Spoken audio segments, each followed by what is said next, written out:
Hi. കുറച്ച് വർഷങ്ങൾക്ക് മുന്നേ ഞാൻ എൻ്റെ സുഹൃത്തുക്കളോട് ഇരുന്ന് പറഞ്ഞൊരു കാര്യമുണ്ടായിരുന്നു. ആ സമയത്ത് നമ്മൾ സിനിമയെ കൂടുതലായിട്ട് ഒബ്സർവ് ചെയ്യുന്നു, മാഗസിൻസ് വായിക്കുന്നു. അപ്പോൾ ഓരോ നടന്മാരുടെ രീതികൾ ഞാൻ വ്യക്തമായിട്ട് കുറേ കാര്യങ്ങൾ പഠിച്ചിട്ടുണ്ട്. ഓരോ നടന്മാർ എന്തൊക്കെ ചെയ്യാന്നുള്ളത്. കാര്യം എൻ്റെ ജോലിയായിട്ട് ബന്ധപ്പെട്ട ഒരു കാര്യങ്ങളും കൂടിയാണ് ഈ ഹ്യൂമൻ സൈക്കോളജി എന്ന് പറയുന്നത്. അപ്പോൾ ഞാൻ അതുമായിട്ട് ബന്ധപ്പെട്ട് ഈ നടിയെ ആക്രമിക്കപ്പെട്ട കേസിന് 1 മാസം 2 മാസം മുന്നേക്ക് 2 മാസം മുന്നേ ഞാനിങ്ങനെ ദിലീപിൻ്റെ ഒരു സൈക്കോളജി പറഞ്ഞിട്ടുണ്ട്. അപ്പോൾ അതുവരെ ദിലീപ് എന്തൊക്കെ ചെയ്തുകൊണ്ടിരിക്കുന്നു, ദിലീപിനെ പറ്റി വരുന്ന വാർത്തകളൊക്കെ ഏകദേശം നമ്മളുടെ ഒരു കാൽക്കുലേഷനുമായിട്ട് കറക്റ്റായിരുന്നു. നമ്മുടെ ഒരു സൈക്കോളജിപരമായിട്ടുള്ള ഒരു അണ്ടർസ്റ്റാൻഡിങ്ങുമായിട്ട് ഏകദേശം കറക്റ്റായിരുന്നു.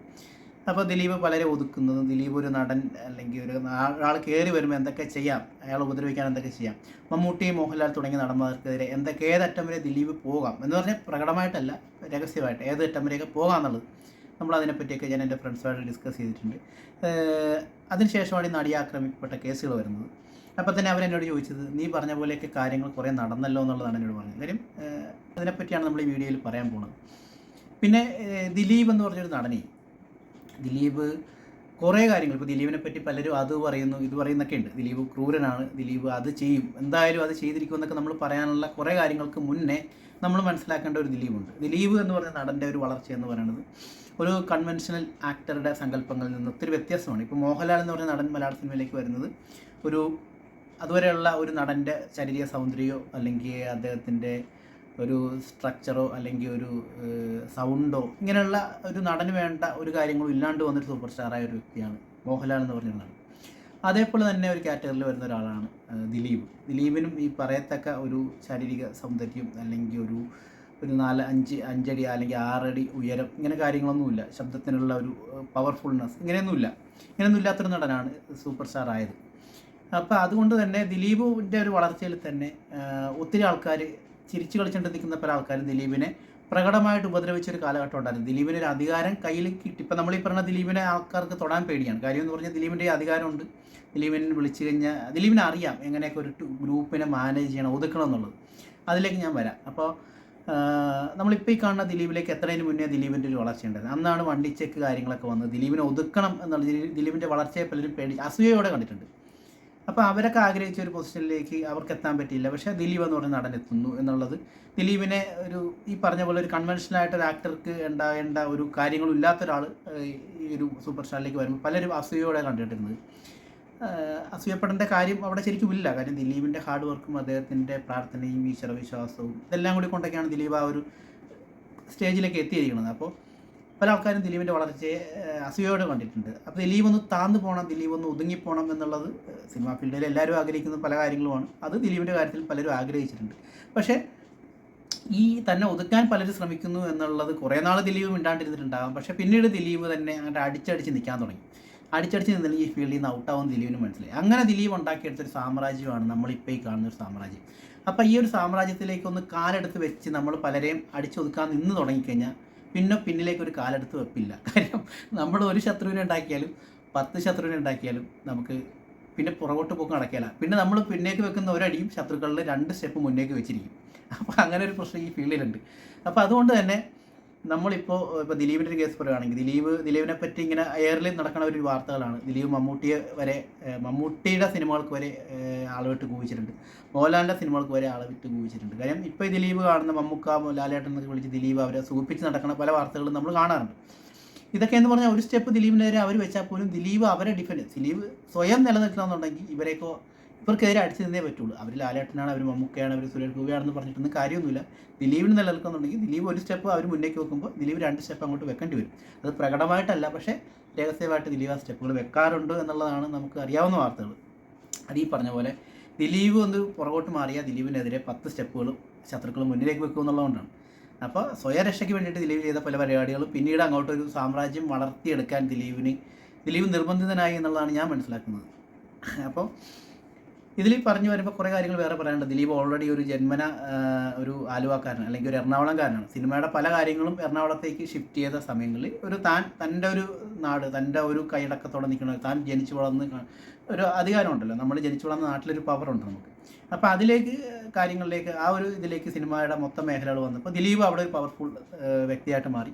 ദിലീപിൻ്റെ അനിയൻ അനൂപ് എന്ന് പറഞ്ഞ വ്യക്തി എറണാകുളത്ത് അത്യാവശ്യം ദിലീപ് തന്നെയാണ് കുറേ സിനിമകളുടെ ഡിസ്ട്രിബ്യൂഷൻ അവിടെ, ദിലീപ് അഭിനയിച്ച പല പടങ്ങളുടെയും ഡിസ്ട്രിബ്യൂഷൻ ദിലീപ് തന്നെയാണ് എറണാകുളത്ത് എടുത്തിട്ടുള്ളത്. അതുകൊണ്ടാണ് ദിലീപ് ഒരു പടത്തിൽ അഭിനയിച്ചു കഴിഞ്ഞാൽ ലാലേട്ടനും മമ്മൂക്കയ്ക്ക് അവർക്ക് ഈക്വലായിട്ട് ഫണ്ട് ദിലീപിന് കിട്ടുമായിരുന്നു. കാര്യം ദിലീപ് എറണാകുളത്തെ ഡിസ്ട്രിബ്യൂഷൻ കൂടിയാണ് എടുത്തിട്ടിരുന്നത്.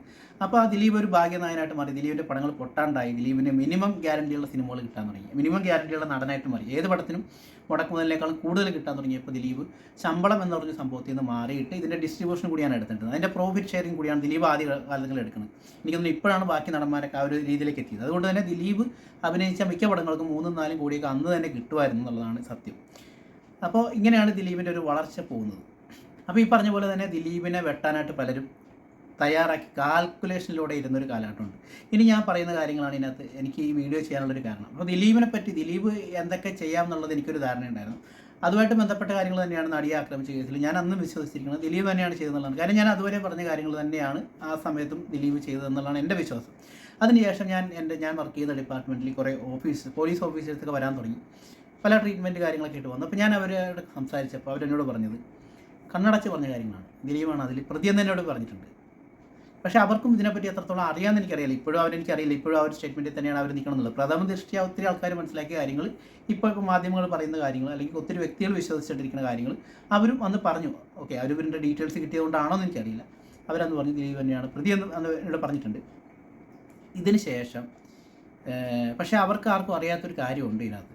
അപ്പോൾ ഞാനും കുറേ നാൾ ദിലീപ് തന്നെയാണ് 100% വിശ്വസിച്ചു. പക്ഷേ ഇപ്പം 100% വിശ്വസിക്കുന്നില്ലെങ്കിൽ പോലും ഒത്തിരി നമ്മളത് വിശ്വസിക്കേണ്ട കാര്യങ്ങളുണ്ട്. കാര്യം കോടതിയിൽ തെളിവ് വന്നില്ല എന്നേ ഉള്ളൂ. പക്ഷേ മറ്റു പല കാര്യങ്ങളും അവിടെ വന്നിട്ടുണ്ട്. സാഹചര്യ തെളിവുകൾ കാര്യങ്ങളൊക്കെ വെച്ചിട്ടുണ്ട്. പക്ഷേ പ്രൂവ് ചെയ്തിട്ടില്ല എന്നേ ഉള്ളൂ. പ്രതിപ്പട്ടികളിൽ നിന്ന് ദിലീപ് മാറിയിട്ടില്ല. 8-ാം പ്രതി എന്നുള്ള ഇതിൽ നിന്ന് മാറിയിട്ടില്ല. പക്ഷേ അതിൻ്റെ തെളിവുകളില്ല. ദിലീപിനെ ശിക്ഷിക്കാനുള്ള തെളിവുകളില്ല എന്നുള്ളത്. അതുകൊണ്ടാണ് ദിലീപ് അതിൽ നിന്ന് സേഫായിട്ട് മാറിയിരിക്കുന്നത്.